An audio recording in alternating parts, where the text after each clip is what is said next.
সেদিন আমি রাঙ্গামাটি গিয়েছিলাম জেলখানায় যাবার আগে।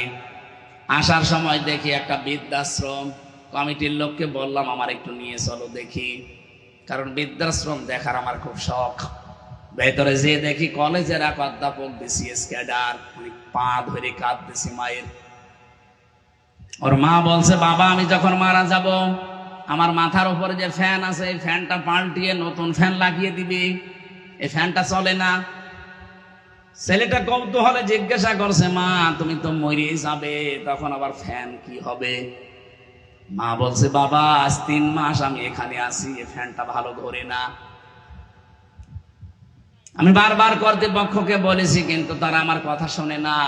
আমার মনে হয় তুই আমার সাথে যে আচরণ করলি এই কিছুদিন পরে তোর সন্তান তোর এখানে রেখে যাবে, কিন্তু তোর তো ঘুম হবে না ফ্যান ছাড়া। ছোটবেলা থেকে তোকে আমি বাতাস দেওয়া ছাড়া ঘুম পাড়াতে পারি না, তোর কষ্ট হয়ে যাবে, জন্য তোকে আগে থেকে সতর্ক করলাম, ফ্যানটা আগে পাল্টিয়ে দিস, তোরই উপকার হবে। হঠাৎ দেখি ওর মা ওর হাতের উপরই মরে গেল। কান্নাকাটি করছিল আর আমার দিকে তাকিয়ে বলছে, হুজুর আমার দিকে আপনি খারাপ ধারণা করবেন না, এই দোষ শুধু আমার একা না, এই দোষ আমার বউ। আমার 2টা ছেলে মেয়ে আছে, তাদের মুখের দিকে তাকিয়ে আমি তালাকও দিতে পারি না। 3 মাস আগে এই বউ আমারে বারবার বলেছে, এই বুড়ি থাকলে আমি তোমার ভাত খাবো না। বাধ্য হয়ে পরিবার বাঁচাতে আমার মাকে রেখে গিয়েছিলাম এই বৃদ্ধাশ্রমে। 3 মাস হয়ে গেল, আজকে আমার মাটা মরে গেল। দুনিয়াতে নাম ধরে ডাকার মতো আমার আর কেউ নেই।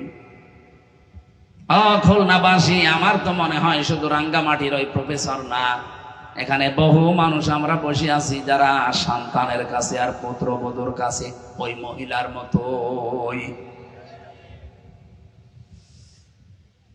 তাদের হক আদায় 3 গুণ তো দূরের কথা, 1 গুণও আজ পারছি না। আমাদের একটু খেয়াল করা দরকার ভাই। আল্লাহ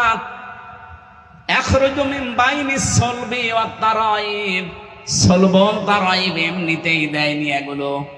যারা আজ বললেন যে দেহ আমার, সিদ্ধান্ত আমার, এটা পড়া কোরআনে কারিমের ব্যাপারে তোহমত দেওয়া। আপনি মনে হচ্ছে কোরআনের বিরুদ্ধে মামলা দিয়েছেন। আপনি কি করে বলতে পারেন যে দেহ আমার, সিদ্ধান্ত আমার? দেহ আল্লাহর সিদ্ধান্ত। বলেন বলেন। হালাতা আলাল ইনসান হাইনুম মিনাদ দাহরি লাম ইয়াকুন শাইয়াম মাযকুরা। মানুষকে একটু চিন্তা করে না যে দুনিয়ায় আসার আগে উল্লেখ করার মতো কিছু ছিল না।